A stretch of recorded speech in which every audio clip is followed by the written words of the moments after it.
기적의 현장에 서니까 참 마음이 이렇게 설레입니다. 2000년도에 그 여러 교회가 개척이 되고, 제가 2001년도에 일본에 선교사로 파송이 되었습니다. 그래서 여러 교회를 보며 그리고 생각할 때마다 저는 기적의 교회다라고 생각합니다. 하나님께서 적절하게 개입을 해 주시고 또 결정적인 순간에 하나님 당신께서 이 교회를 지금까지 이끌어 오신 거 참 얼마나 감사한지 모르겠어요. 그래서 제가 이 단에 설 때마다 사실 제 마음이 기쁨으로 가득 차는 것을 고백하지 않을 수가 없습니다. 기적의 교회, 이 유로교회에서 함께 예배를 드린다는 것은 참 많은 사람이 누릴 수 있는 그런 어떤 행복이 아니리라 생각되어집니다. 하나님께서 특별하게 사랑하시는 몇몇 사람들을 이 기적의 현장 속에서 당신의 얼굴을 우리에게 보여주시고 또 복음의 빛을 우리에게 비춰주신다는 그 사실을 생각해 볼 때에 얼마나 감개무량한지 모르겠습니다. 때가 되면은 한번 이 유로교회의 어떤 역사를 우리가 생각하면서 그런 어떤 하나님께서 어떻게 개입을 해오셨고 또 하나님께서 어떻게 이렇게 기적의 역사를 이루어 가시는가 한번 함께 생각할 수 있는 그런 기회가 있었으면 좋겠다고 그렇게 생각되어집니다. 왜냐하니까 일본 교회하고 너무나 차이가 나거든요.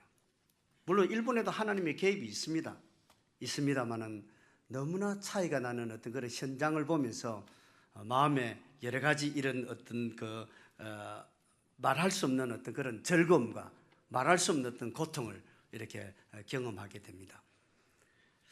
저는 오늘 유로교회의 어떤 그런 기적의 하나님을 전할 수도 있습니다만은 또 하나의 기적을 말씀드리고 싶습니다.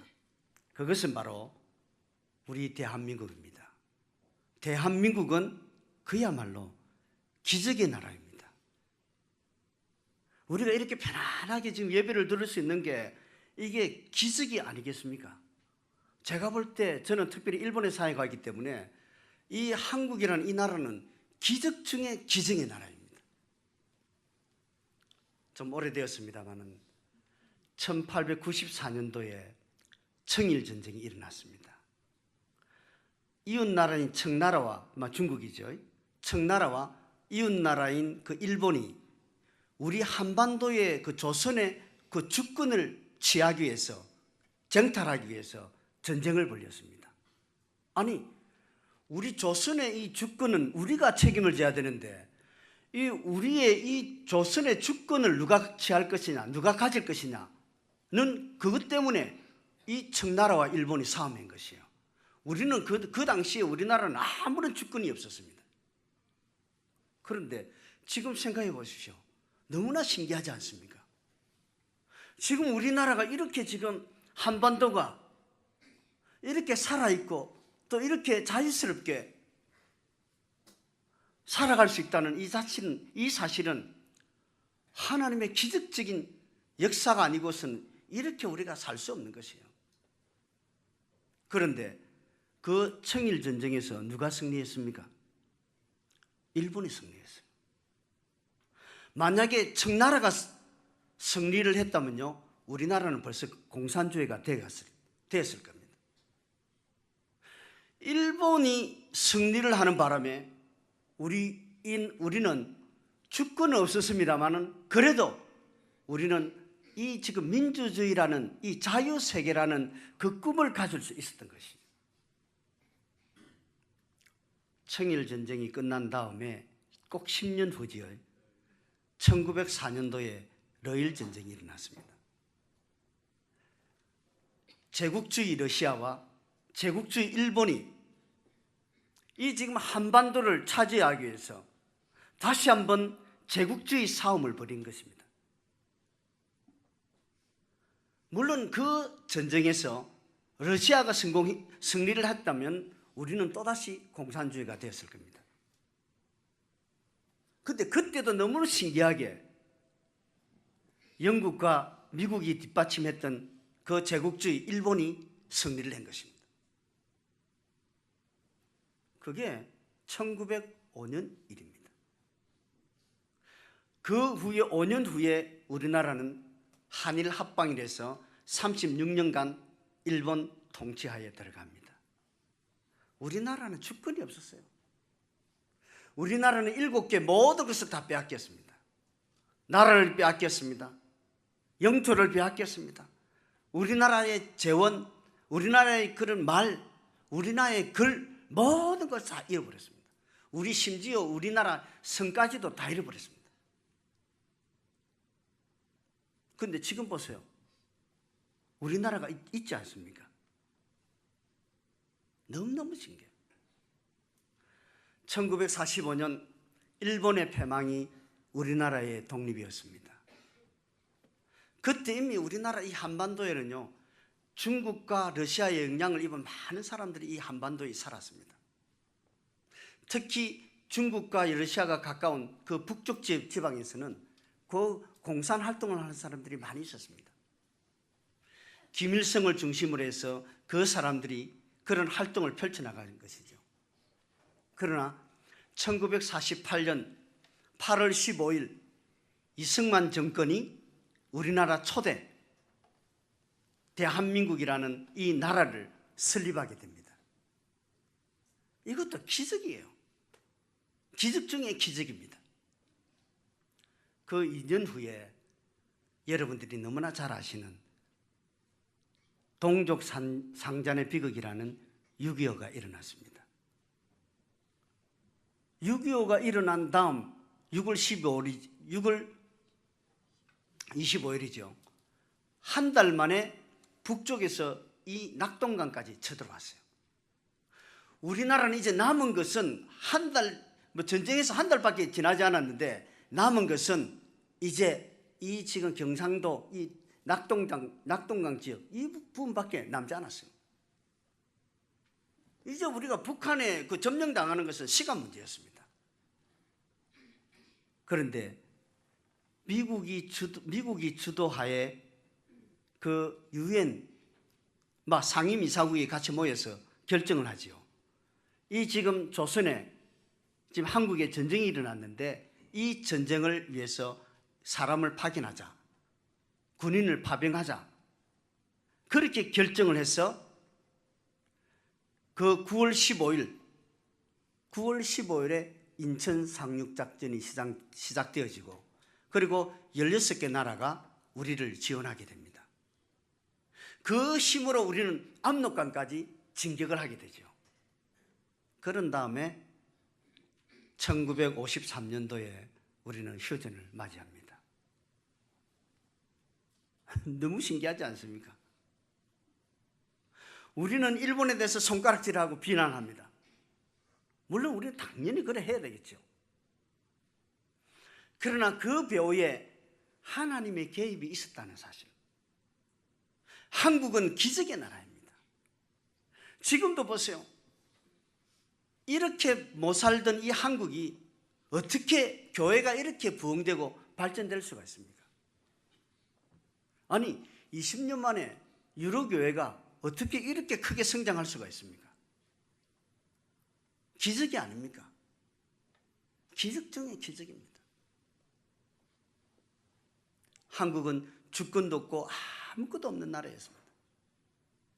거기다 계속적으로 공산 세력들이 활동했던 그런 지역이었습니다. 그러나 우리를 붙들어 주신 분은 하나님이십니다. 그래서 교회가 부흥되고 교회가 발전되면서 우리는 미국 다음으로 지금 선교사를 많이 파송한 나라 가운데 하나입니다. 이것도 기적이죠. 그뿐만 아니라 우리나라는 지금 전 세계에 한 200개 정도 나라 가운데요. 물론 240개 나라라는 사람도 있습니다만 지금 유엔에 등록된 그 숫자가 한 200개 정도 되는데요. 그 나라 가운데 우리나라가 경제 순위가 11위입니다. 이거는 진짜 놀랄 일이에요. 하나님께서 왜 이 한국을 위해서 왜 하나님께서 이렇게 복을 주시는가? 제가 시간이 갑니다만은 하나만 한번 인용해 볼게요.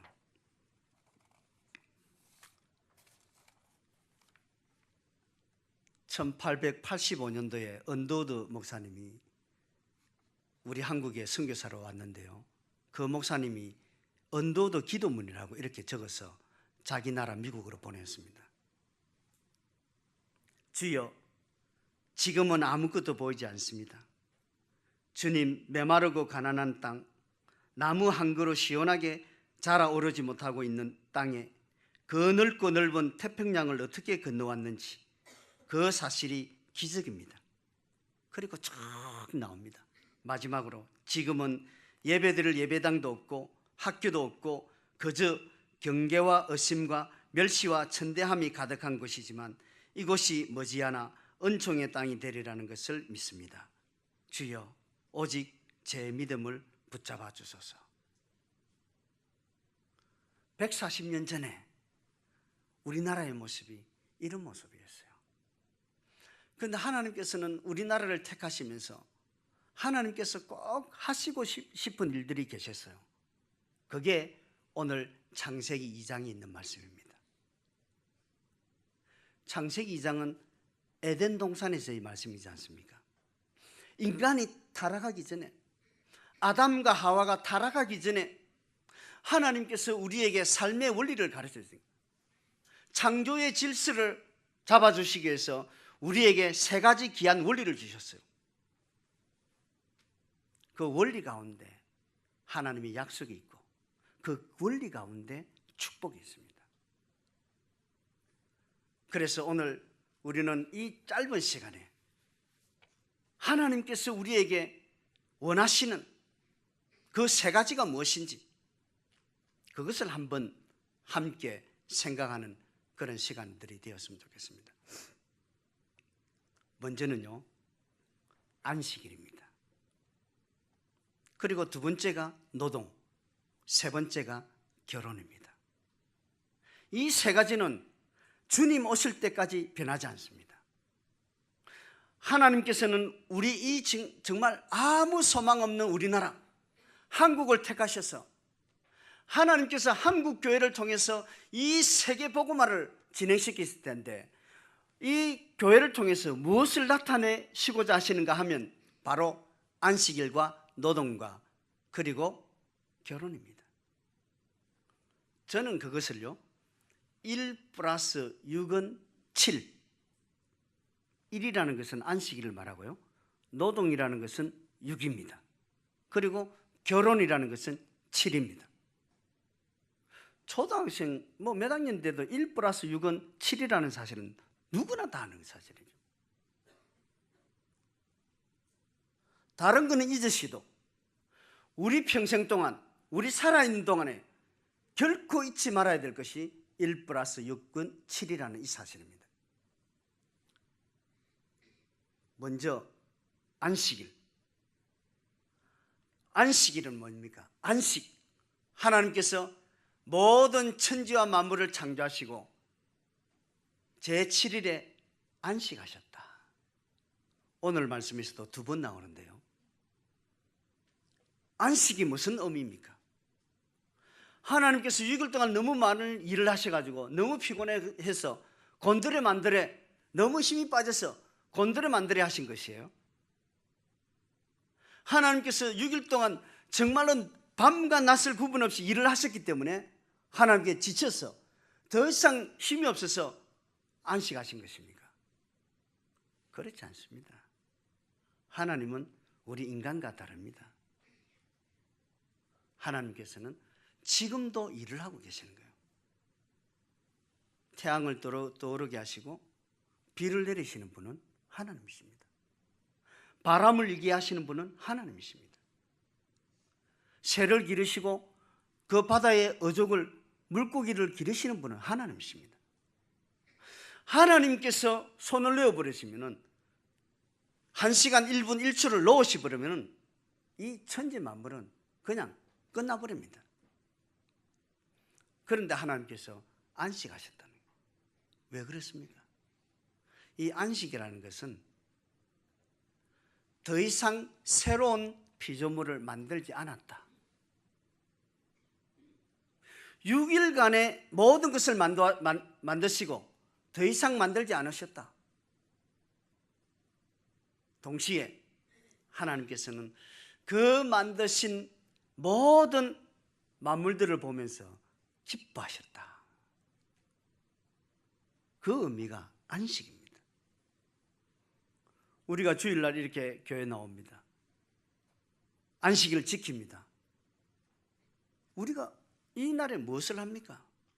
이 날에 우리는 하나님께서 창조하신 그 창조물을 보면서 우리는 하나님의 이름을 찬양하고 또 우리가 하나님께 영광을 돌리는 그 시간이 바로 이 시간입니다. 주일은 하나님을 위한 날입니다. 그래서 일이라는 이 일은 뭐냐니까 일곱째 날 모든 것이 하나님 날인데 한 날만 구별해라. 이 한 날은 나를 위해서 떼어놓아라. 왜? 우리는 자주자주 하나님을 잊어버리는 습성이 있거든요. 타락한 우리 한 사람 한 사람은 늘 하나님을 쉽게 잊어버리는 그런 경향성을 가지고 있습니다. 그래서 하나님께서는 이 안식일을 만드셔서 하나님을 바라보게 만드신 거예요. 하나님께서 예배자로 부르신 그 하나님께서 우리에게 두 가지 복을 주셨습니다. 안식일을 지키는 자에게 주시는 두 가지 복이지요. 하나는 하나님께서 우리에게 복을 주시겠다는 것입니다. 하나님께서 우리에게 말씀하시는 복이라는 것은 항상 두 가지입니다. 하나는 자손과 땅입니다.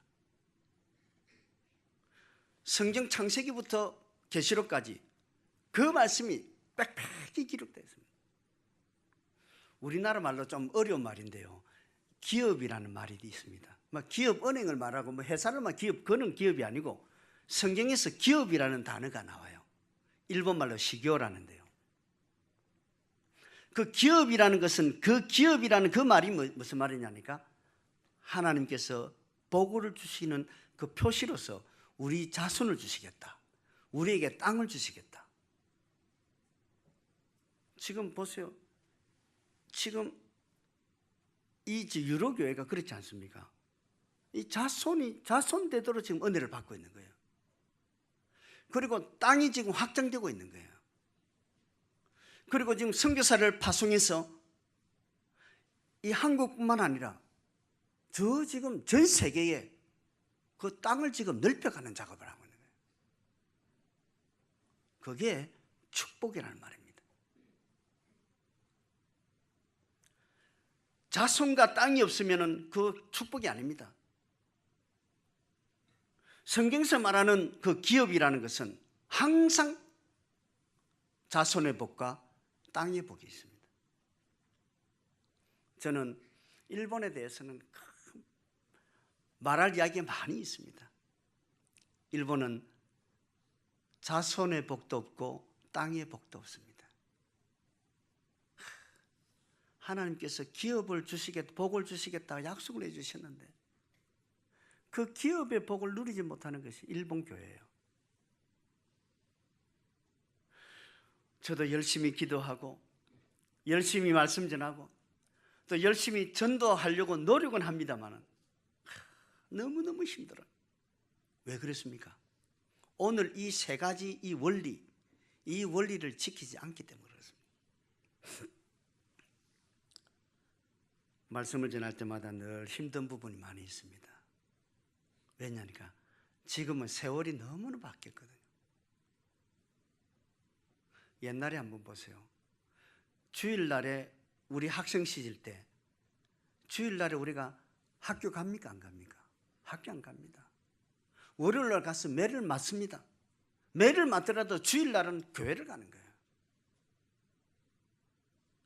주일날 우리 장로님들 또 주일날 우리 집사님들 우리 또 성도님들 주일날 가게 열었습니까? 아니라 지금 정말 제가 이 말씀드리기 너무 힘들어요. 왜? 혹시 제가 잘 모릅니다만 주일날 가게 여는 분이 여기 계실는지 모릅니다. 제가 그것 때문에 말씀 전하기 힘들어요. 그러나 하나님께서 우리를 택하신 것은 주일을 주일답게 보내는 것, 하나님의 말씀에 순종하는 자로 살아가는 것, 그것이 바로 안식일의 법이요 안식일의 복입니다. 그 은혜로 우리는 지금까지 왔고, 그 은혜로 우리는 지금 이렇게 세계가 주목하는, 세계교회가 한국교회를 배우려고 하는 그런 어떤 은혜를 누리고 있는 것이 아니겠습니까? 두 번째는요, 노동의 복입니다. 첫 번째는 한날을 구별을 했습니다. 두 번째 노동은요, 6이죠. 6. 월요일부터 토요일까지입니다. 이 6이라는 것은 뭐냐니까, 한계를 정해라, 제한을 두라, 그런 의미예요. 6일 동안 하나님께서 일을 하라 했는데 7일 동안 일을 하지 말라는 것입니다. 그 한날을 구별하기 위해서는 우리는 6일이라는 이 제한을 두는 것이 필요한 것이에요. 하나님께서는 이것을 증가하기 위해서 우리에게 여호와, 야훼라는 것을 말씀합니다. 이 장의 특징적인 게 뭡니까? 야훼거든요. 여호와 하나님이. 1장이 뭡니까? 1장은 그냥 하나님이에요. 1장에 나오는 그 하나님은 엘로힘 하나님, 천지와 만물을 창조하신 창조주 하나님입니다. 2장에 나오는 여호와 하나님, 야훼 하나님이라는 거예요. 야훼라는 것은 언약을 지키시는 분입니다. 언약을 지키시는 분이기 때문에 우리가 6일만 일을 해도 하나님께서 우리를 지켜주신다는 것이에요. 7일 한날, 7째 날을 하나님 위해서 우리가 바치더라도, 학생들이 6일 동안만 공부하더라도 7일 날, 7째 날에 하나님 위해서 열심히 교회 봉사하더라도 너희들을 지켜주겠다. 그게 야훼 하나님, 언약에 신실하신 분입니다. 약속을 지키시는 분입니다. 약속대로 살아가시는 분입니다. 약속대로 하시는 분입니다.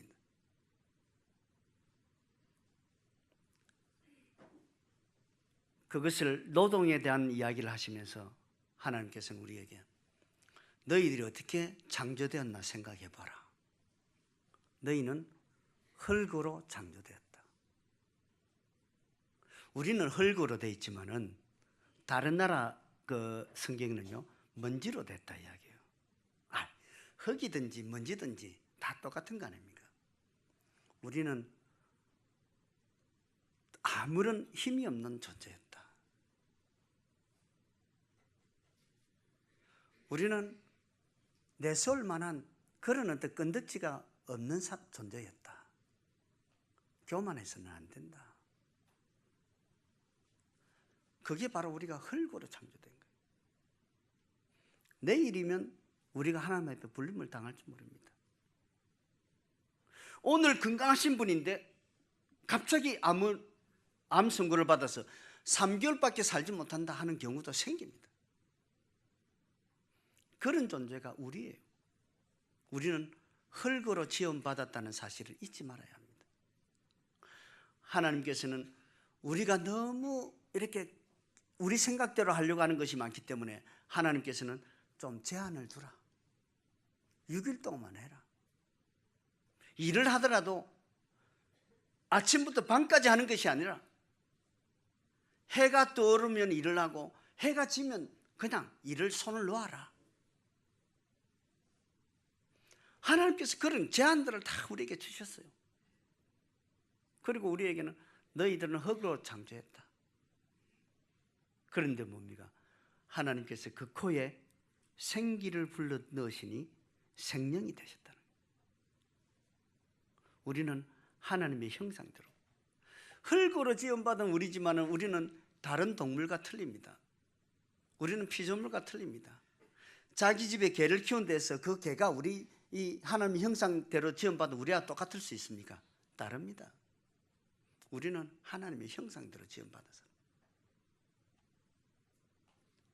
그래서 노동을 하지만은 우리는 이 노동을 하지만은 우리가 흙으로 지음을 받은 존재이고, 그렇지만 우리는 하나님의 형상으로 지음을 받은 존재라는 이 사실을 기억하면서 하나님께서 우리에게 땅을 경작하도록, 오늘 15절 말씀에 보면 땅을 경작하도록, 에덴 동산을 경작하도록 우리에게 만드신 겁니다.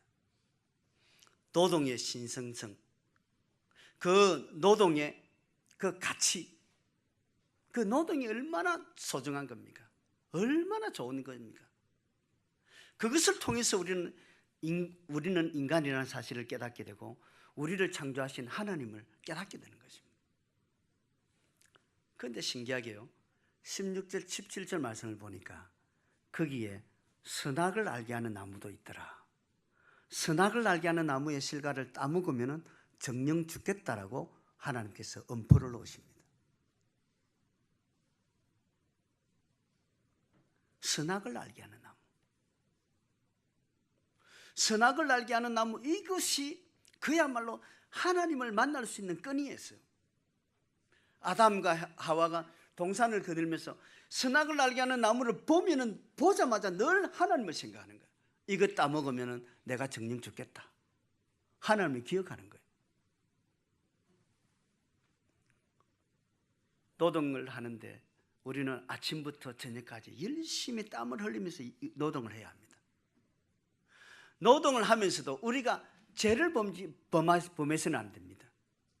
선악을 알게 하는 나무의 그 실과를 따먹어서는 안 됩니다.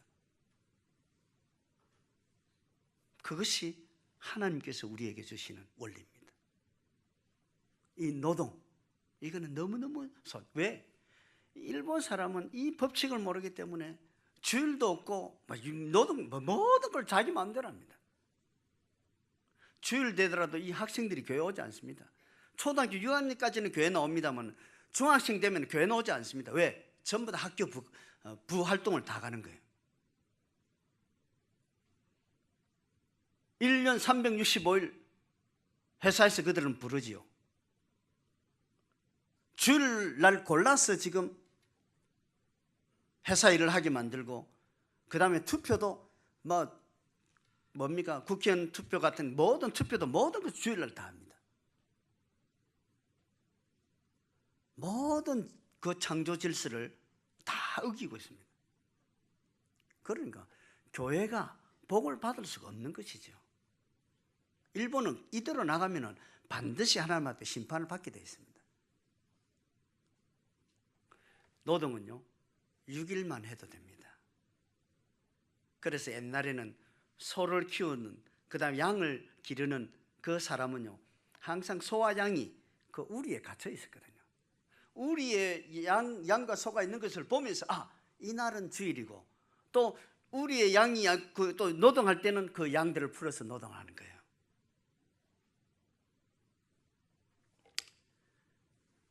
마지막으로 우리는 결혼에 대해서 한번 생각해 봅시다. 결혼에서 제일 중요한 것이 무엇입니까? 오늘 말씀에서도 2번 나오는데요, 그게 돕는 배필입니다. 이게 하나님께서 정하신 거기 때문에 인간이 함부로 할 수 없습니다.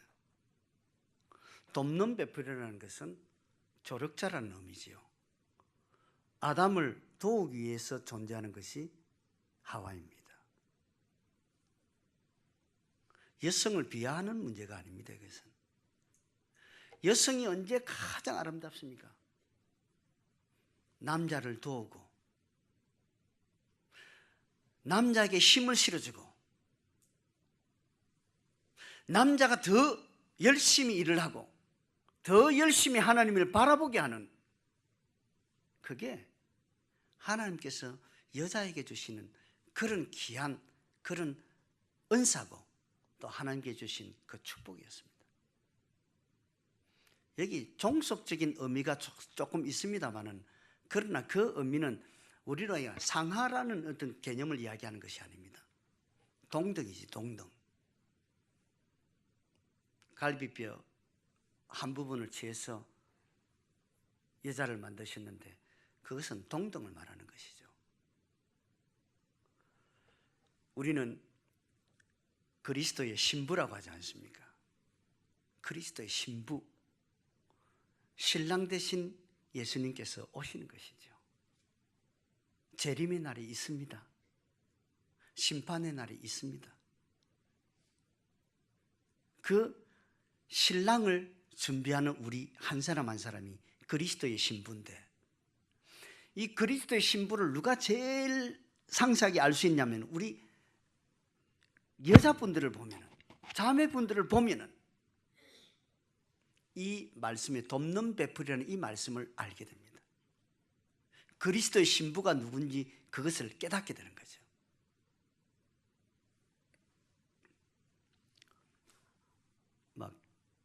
이 교회는 결혼식이 젊은이가 많기 때문에 결혼식을 많이 하겠죠.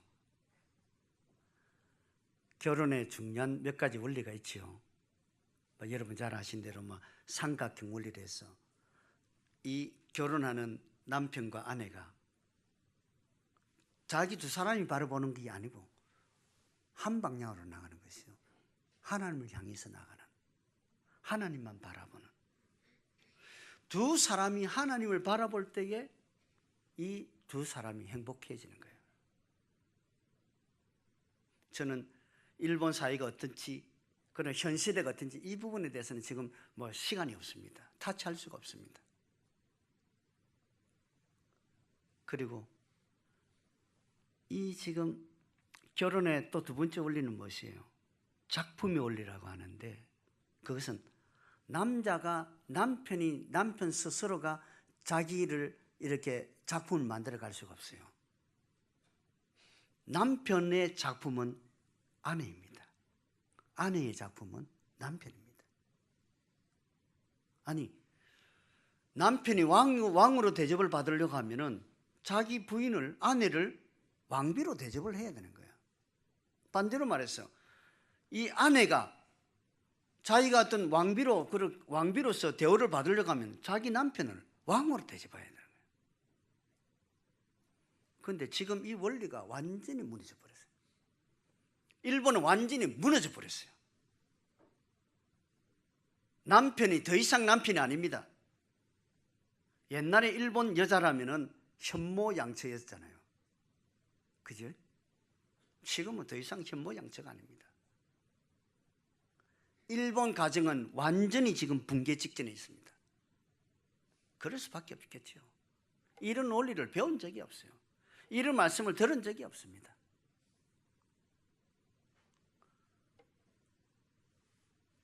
남편 대신에 여러분들은 부인을 만들어가는 거예요. 부인을 조각해가는 것이에요. 그것이 바로 돕는 배필, 그리고 아담과 하와가 우리에게 보여준 결혼 생활입니다. 세 번째 원리는요, 두 손과 10손가락 이 원리죠. 이게 그죠? 이거 남편이 오른손입니다. 부인이 왼손입니다. 이 원리. 우리 지금 5손가락은 이 손가락 전부 다 남편의 장점, 이것은 여성의 장점입니다. 그런데 이 좀 들어간 게 있잖아요. 4개가 들어가 있는데요. 요 들어간 거는 다 남편의 약점이고 이것은 여성의 그 아내의 약점입니다. 그것을 남편의 장점을 가지고 여성의 단점을 감싸주는 거예요. 이게 바로 하나님께서 우리에게 원하시는 것입니다.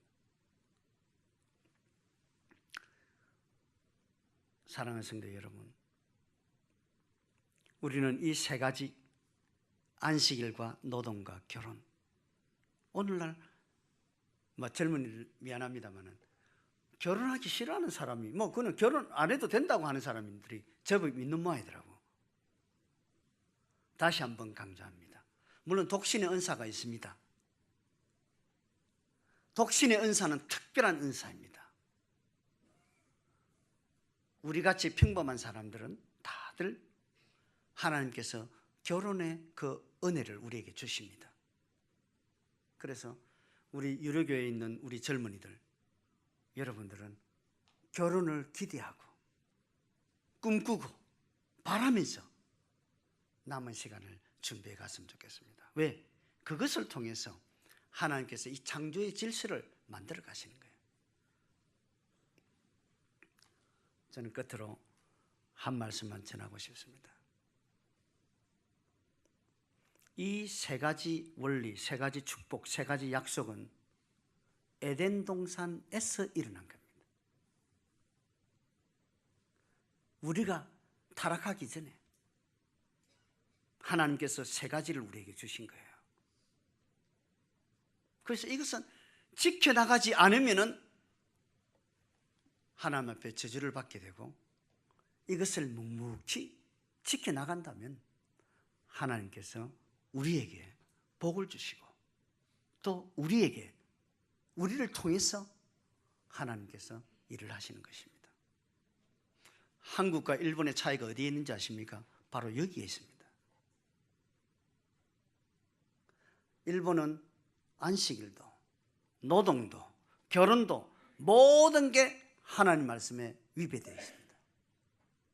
그러나 우리나라가 이렇게 기적의 은혜를 받게 된 것은 하나님께서 이 한국을 통해서 이 세 가지를 전 세계에 전하고 싶은 것이에요. 이 세 가지를 우리가 가는 곳곳에서 전하도록 하시는 것이에요. 하나님께서는 이 세 가지를 통해서 우리에게 마지막 심판을 하실 것입니다. 그게 바로 예수 그리스도 안에서 이 세 가지가 완전히 이루어지는 것이에요. 여러분, 유명한 한 분이 이렇게 이야기했습니다. 주일이 무엇이냐? 여러분, 주일을 어떻게 말씀하십니까? 주일은요, 하나님께서 우리를 보응하시는 날이래요. 힘들고 지친 우리의 6일동의 삶이 있더라도 영적 투쟁 가운데서 우리가 힘들고 우리가 고달프지만은 주일날 오면은 하나님께서 우리 한 사람 한 사람을 안아주시는 거예요. 보응을 해주시는 거예요. 그래서 우리 한국교회 성도들 제일 많이 기도할 때 제일 많이 나오는 게 뭡니까? 아버지, 주님. 특별하게 기도 깊이 안 해도 되지 않습니까? 아버지, 주님으로 끝나버리는 우리는 하나님께서 우리를 안아주시는 거예요. 오늘도 우리 한 사람 한 사람을 하나님께서 그 넓은 품으로 우리를 안아주셨어요. 하나님께서 안아주시면 우리는 지금까지 있는 모든 것이 다 깨끗하게 씻어지는 것이에요. 저는 유로교회 앞에 설 때마다 늘 자신의 연약함을 발견하고, 또 우리 이 목사님 정말 열심히 교회를 위해서 수고하시는 그 모습에 늘 제가 이렇게 감탄을 합니다. 감동을 받습니다. 그리고 우리 장로님들, 또 부목사님들도 계시지만은 부목사님들, 전도사님, 그리고 우리 장로님들 섬기시는 모습을 볼 때 정말 깜짝 놀랍니다. 그것이 바로 하나님의 작품입니다. 하나님께서 그렇게 만들어 가신다는 사실을 기억해 봅니다. 오늘 우리나라는 큰 위기에 빠져 있습니다. 개독교도 있는 거예요. 개독교. 제가 있을 때는 개독교라는 말을 들어본 적이 없거든. 입이 거친 사람들이 많습니다, 우리나라에. 그런 가운데서도 우리가 믿음으로 살고 세 가지 원리대로 살아가는 사람들은 다릅니다. 하나님을 하나님으로 알고 인간은 인간에 불과하다는 사실을 깨닫는 사람 아닙니까? 그래서 우리가 이 사실을 기억하면서 저 불쌍한 일본 영혼들을 위해서 자식의 복도 없고 땅의 복도 없는 저 일본 사람들을 위해서 조금이라도 기도해 주시면 고맙겠습니다. 기회 되시면 우리 쪽으로 오셔가 함께 일본 성도들하고 교제를 나누시고, 그리고 일본 영혼도 조금이라도 여러분들을 통해서 그 복이라는 것이 무엇인지, 그 원리라는 것이 무엇인지 약속이라는 것이 무엇인지 그것을 깨달을 수 있도록 여러분들이 정말 그것을 실천적으로 보여줄 수 있는 그런 마산유럽교회 성도님 되셨으면 좋겠습니다. 기도드리겠습니다.